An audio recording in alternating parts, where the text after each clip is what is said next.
आज हम क्या है कि एक थोड़ा सा विषय पर जो कि सबसे ज़्यादा आप लोगों को प्रभावित करता है वो है मन। तो इस शरीर में ध्यान से सुनिए सारी चीज़ें ना, बड़ी काम की बात है। ये जो शरीर है, ये शरीर हमारा जितना भी है, ये फिजिकल बॉडी जिसको हम टच कर सकते हैं, महसूस कर सकते हैं, ये तो एक शरीर है।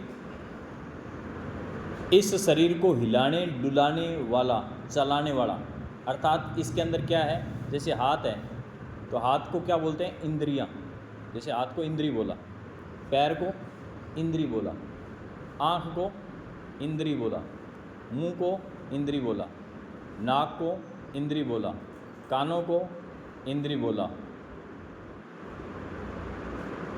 ये सब हमारी इंद्रियां हैं। कौन सी? तो 5 तो हो गई। ये आँखें, कान, नाक, जीभा, ये सब इंद्रियां, इनसे माध्यम से हम संसार का ज्ञान प्राप्त करते हैं। संसार में जो भी चीज़ें अभी अब यहाँ जो भी घटित हो रहा है वो किससे जान रहे हो? हाथ से थोड़ी जान रहे हो। आप किससे जान रहे हो? आँखों से, कुछ कानों से सुनाई दे रहा है, इनसे जान रहे हो आप।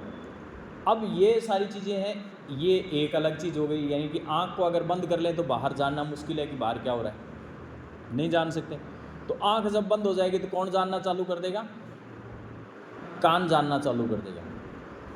अगर वो कान के सुनने वाली चीज़ नहीं है तो फिर नाक जानना चालू कर देगा, सूंघेगा कि कहाँ खड़े हैं, कोई होटल के आगे खड़े हैं, बाज़ार में खड़े हैं, गंदगी के ढेर पे खड़े हैं, सही जगह बैठे हैं, खुशबू आ रही है, मंदिर है, क्या है। तो अगर किसी का आँख काम ना करे और कान काम ना करे तो वो किसका ज़्यादा प्रयोग करता है?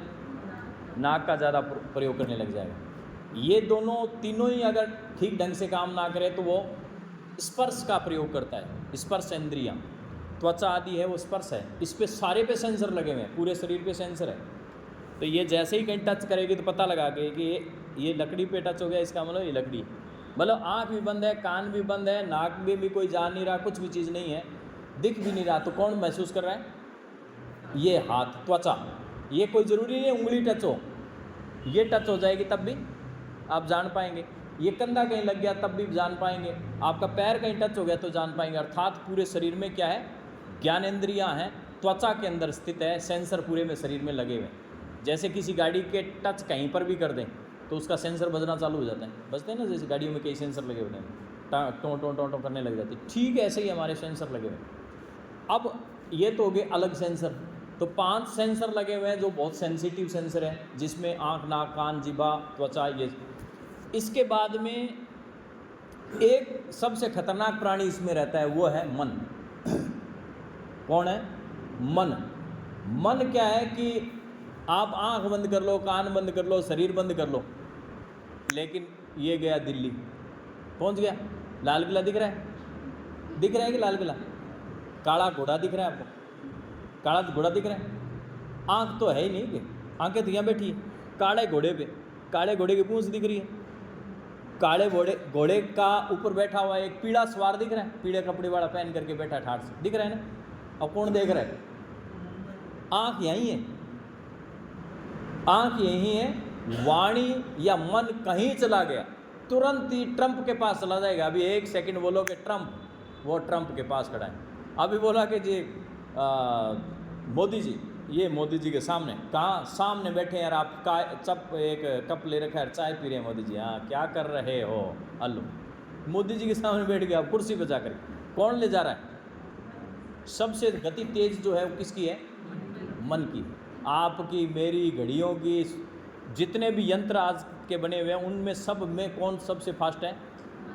मन ने सोचा दिल्ली फ़ोन लगाया जाए, लग गया वो। तो फ़ोन की घंटी पे उस पर डायल करोगे वो बात बजेगी, तो बाद में उससे पहले मन तो वहाँ उसके पास खड़ा है और अब ये फ़ोन उठाने वाला है। हेलो जी, यहाँ से सोचा वो चला गया। अर्थात सबसे तेज़ कौन हुआ? मन।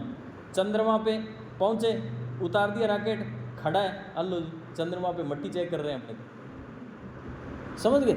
1 सेकंड में। सुनीता विलियम्स वो उसमें आकाश में उसमें थी, रॉकेट के अंदर, चंद्रयान के अंदर, ऊपर वो चली गई है और वहाँ पर अपने भी खड़े हैं उसके साथ में, ये खड़े। क्या कर रही है सुनीता विलियम? वो तो मन खड़ा है उसके साथ में, दिख रहा है। अर्थात देख रहा है, ऐसा नहीं है कि वो सिर्फ बोल मतलब महसूस कर रहा, वो देख भी रहा है। और आप कहोगे कि देखो ये गरम गरम चाय लग नहीं जाए तो हाथ पीछे भी खींच लेगा, मतलब ऊपर से उसको महसूस भी करा देगा तुरंत, अर्थात मन।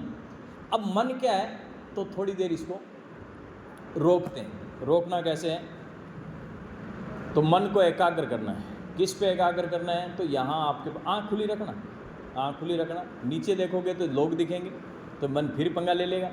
ऊंचा देख लो, छत, ऐसे केवल छत के बारे में चिंतन करना है मात्र 1 मिनट। दूसरा चिंतन आए उसको काट देना, बस छत।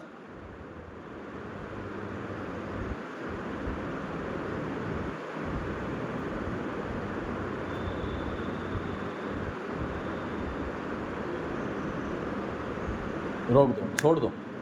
अब आपने इस छत को देखा तो इस दरमियान भी विचार आ गए।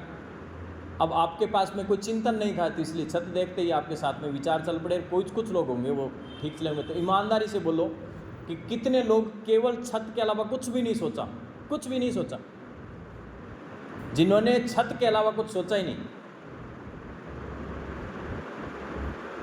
ठीक है, चलो मान लेते हैं। अब आप छत को देख लें दोबारा, कैसे नहीं सोचा, तो अब पता चल जाएगा कि आपको कि कैसे। छत के ऊपर देखो, छत का कलर सफ़ेद है और छत के अंदर देखो बजरी भी लगी है, सीमेंट भी लगी है, छत प्लेन भी है और छत के अंदर ये बड़ा गाटर भी लगा हुआ है, इसका बीम लगा हुआ है। बीम के कारण से ये छत नीचे नहीं आ रही है और छत बड़ी मजबूती से भरी गई है। पुरानी छत है लेकिन आधुनिक तरीके से बनाई हुई है और छत के कारण ही हम सुरक्षित हैं। छत ऐसी चीज़ है जो हमें सुरक्षा प्रदान करती है, जो कि पानी से, हवा से और तरह तरह के जीव जंतुओं से भी हमारी रक्षा करती है। छत है तो आगे हम गेट लगा करके घर को बंद कर सकते हैं। छत ही हमारा जीवन है। अगर बच्चों के सर से छत उठ जाए, अर्थात माता पिता का साया उठ जाता है, तो उसको भी बोलते हैं कि ऊपर उसके कोई भी आशीर्वाद नहीं रहा। हमारे ऊपर भगवान की कृपा है, ये भी भगवान की छत्र छाया है। वो ऊपर हमारे नीली छतरी वाला, नीले छत्ते वाला, नीली छत वाला जो ऊपर स्थित है, वह भगवान हमारे भीतर भी स्थित है और उसी ने हमारे ऊपर इस सारी चीज़ों को कंट्रोल कर रखा है। तो छत की बड़ी महिमा है और छत जो है पृथ्वी तत्व का प्रतीक है, स्थिरता का प्रतीक है। और छत एकदम स्थिर होनी चाहिए। अस्थिर छत के कारण से हमारा मन, हमारा तन और हमारी सुरक्षा सारी खतरे में पड़ जाती है। रिलैक्स कर लेंगे।